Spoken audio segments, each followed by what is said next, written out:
Hi hello ನಮಸ್ಕಾರ, ನಾನು ನಿಮ್ಮ ಪೃಥ್ವಿ. ಇವತ್ತಿನ ಒಂದು ಟಾಪಿಕ್ ಏನಪ್ಪ ಅಂದರೆ ಕೂದಲು ಬಗ್ಗೆ. ತುಂಬ ಜನರು ಹೇರ್ ಫಾಲ್ ಆಗ್ತಿದೆ, ಹೇರ್ ಡ್ಯಾಮೇಜ್ ಆಗ್ತಿದೆ ಅಂತ ಎಲ್ಲ ಹೇಳ್ತಾ ಇದ್ರಿ. ಯಾಕೆ ಅಂದರೆ ನಾವು ಶಾಂಪು ಯೂಸ್ ಮಾಡೋದ್ರಿಂದ, ನಾವು ಯಾವ ಶಾಂಪು ಯೂಸ್ ಮಾಡ್ತೀವಿ ಅನ್ನೋದ್ರಲ್ಲ, ನಾವು ಶಾಂಪೂನ ಯಾವ ರೀತಿ ನಮ್ಮ ಹೇರಿಗೆ ಅಪ್ಲೈ ಮಾಡ್ತೀವಿ ಅನ್ನೋದು ಮುಖ್ಯ ಆಗುತ್ತೆ. ಮೊದಲಿಗೆ ನಾವು ಶಾಂಪೂನ ಒಂದು ಬೌಲಿಗೆ ಹಾಕೊಂಡ್ಬಿಟ್ಟು ಅದಕ್ಕೆ 1-2-3 ಸ್ಪೂನ್ ಅಷ್ಟು ನಾವು ಬಿಸಿನೀರನ್ನ ಹಾಕಬೇಕು. ಬಿಸಿನೀರು ಹಾಕಿದ್ಮೇಲೆ ನೀಟಾಗಿ ಮಿಕ್ಸ್ ಮಾಡ್ಕೋಬೇಕು. ಆಮೇಲೆ ನಾವು ಹೇರಿಗೆ ಅಪ್ಲೈ ಮಾಡಬೇಕು. ಡೈರೆಕ್ಟಾಗಿ ಯಾವುದೇ ಶಾಂಪೂನ ನೀವು ಹೇರಿಗೆ ಅಪ್ಲೈ ಮಾಡಬೇಡಿ. ಆಮೇಲೆ ನೀವು ಆ ಶಾಂಪೂಗೆ ಆಲೋವೆರಾ ಜೆಲ್ನ ಹಾಕ್ಬಿಟ್ಟು ನೀಟಾಗಿ ಮಿಕ್ಸ್ ಮಾಡಿಬಿಟ್ಟು ಹೇರಿಗೆ ವಾಶ್ ಮಾಡಿ. ಆಲೋವೆರಾ ಜೆಲ್ ಅಂದರೆ ಕಂಪ್ನಿದು ಸಿಗುತ್ತಲ್ಲ ಆಲೋವೆರಾ ಜೆಲ್, ಅದನ್ನ ಯೂಸ್ ಮಾಡಕ್ಕೆ ಹೋಗ್ಬೇಡಿ. ನ್ಯಾಚುರಲ್ ಆಗಿರೋ ಸಿಗೋದನ್ನ ಯೂಸ್ ಮಾಡಿ. ಅದನ್ನ ಆ ಕಡೆ ಈ ಕಡೆ ಸಿಪ್ಪೆನ ತೆಗೆದ್ಬಿಟ್ಟು ಒಳಗಡೆ ಪಲ್ಪ್ನ ಅಂದರೆ ಅದೇನು ಜೆಲ್ಲಿ ಥರ ಇರುತ್ತೋ ಅದನ್ನು ತೆಗೆದ್ಬಿಟ್ಟು ಒಂದು ಮಿಕ್ಸಿ ಜಾರಿಗೆ ಹಾಕ್ಬಿಟ್ಟು ನೀಟಾಗಿ ಗ್ರೈಂಡ್ ಮಾಡಿ. ಫುಲ್ಲು ಪೇಸ್ಟ್ ಆಗುತ್ತೆ.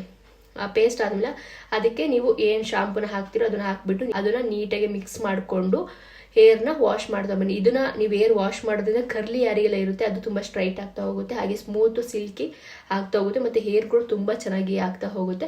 ಯಾವುದೇ ರೀತಿ ಹೇರ್ ಡ್ಯಾಮೇಜ್ ಆಗಲ್ಲ. ಸೊ ಈ ಲಾಗ್ನ ಇಲ್ಲಿಗೆ ಹೆಂಡ್ ಮಾಡ್ತಿದ್ದೀನಿ. ನೆಕ್ಸ್ಟ್ ಲಾಗ್ ನಾನು ನಿಮಗೆ ಸಿಗ್ತೀನಿ ಅಂತ ಹೇಳ್ತಾ thank you, take you, bye.